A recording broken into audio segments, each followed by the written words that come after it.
क्षत्रिय संघ की स्थापना के बारे में आपने अभी सुना। 1946 में उसकी स्थापना की।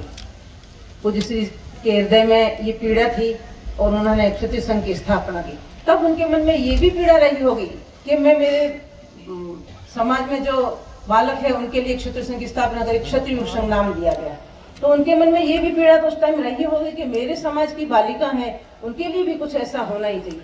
लेकिन वो समय ऐसा था रूढ़िवाद कि जिस समय वो ये कार्य करने के लिए मन में जरूर ठानी होगी, लेकिन वो कार्य उनसे नहीं हो पाता, क्योंकि तब के आचार विचार ऐसे थे कि बालिका हो महिला हो, उस टाइम के ऐसे रूढ़िवादी विचार थे कि बाहर नहीं निकलने का, यानी वाया वाया वो रहा होगा।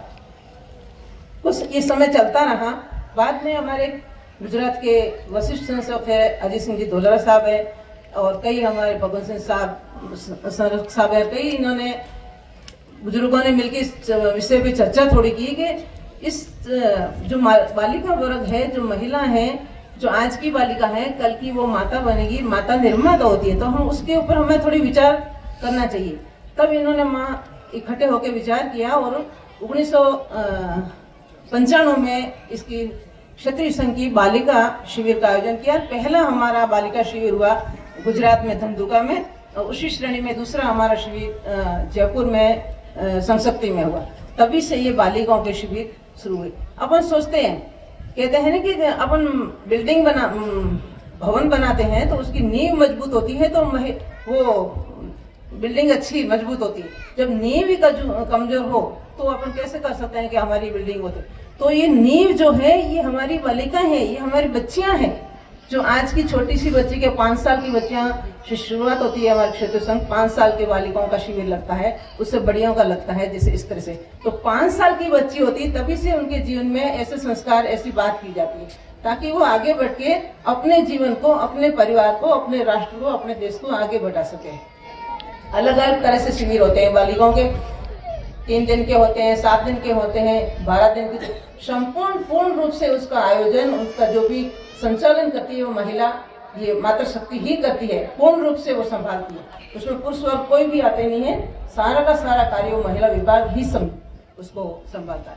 फिर ये बालिकाओं के शिविर हुए। फिर उसी श्रेणी में हमारे दंपति शिविर शुरू हुए। तो बालिका है, आज की बालिका, इसने जन्म दिया बालिका के रूप में, कल वो बड़ी हुई, शादी की, अब वो माता है, तो उसके भी तो कई सारे कर्तव्य हैं। आज वो पत्नी है, उसके भी तो कई सारे। तब हमारी दंपति शिविर शुरू हुए। दंपति शिविर में उसे क्या शिक्षा दी जाती है कि भी तू शादी करके आई है, अब तेरा क्या कर्तव्य है, तूने जन्म लिया, बड़ी हुई, अब ये भी। तो वो एक परिवार रूपी रथ होता है जो शादी करके जाती है, उसका पति पत्नी रूपी 2 पहिए होते हैं, वो उस परिवार के पहिए होते हैं। अब उस परिवार को उसको चलाना है, तो यदि उसको उसी संस्कार और शिक्षा उस प्रकार के मिले होंगे तो वो आगे सक्षम होकर चला पाएगी। यदि उसमें संस्कार या शिक्षा की कमी होगी तो एक तो पहिया आराम से चलेगा और दूसरा पहिया डगमगाएगा, तो वो कैसे उस रथ को संभाल पाएगी और कैसे अपने परिवार को, अपने देश को, अपने गांव को, राष्ट्र को आगे बढ़ा सकेगी। उसी तरह से ये क्षत्रिय संघ के महिला विभाग जो मातृ शक्ति के शिविर है, ये शुरुआत हुई। और आज के समय में अपन देखा जाए कि हमें कितनी जरूरत है क्षत्रिय संघ की, क्षत्रिय संघ की हमें कितनी जरूरत है। जैसे बालिका हो, महिला हो, हमें कितनी जरूरत है कि क्षत्रिय संघ की तो कई कहां से कहां फिर। एक छोटी सी बात करती हूँ कि पूज्य श्री ने हमें क्षत्रिय संघ परिवार दिया है। आप सोचो कि कोई भी कोने में हम जाए, गुजरात, महाराष्ट्र, कहीं भी जाए, लेकिन कहाँ हम जन्मे हो, गुजरात में जन्मे हो, राजस्थान में जन्मे हो, महाराष्ट्र में, कहीं भी जन्म जाओ, लेकिन कहीं भी जाते हैं तो ऐसा भाव होता है कि जैसे मेरी ये बहन, मैं कई महीनों के बाद में इससे आके वापस मिली, यानी वो भाव क्षत्रिय संघ के परिवार में है। और वो भाव इस तरह बालिकाओं के अंदर दिया जाता है, यानी वो इतने बड़े परिवार का मेंबर होकर संभाल सकती है, तो अपने छोटे से परिवार को तो आराम से संभाल पाएगी।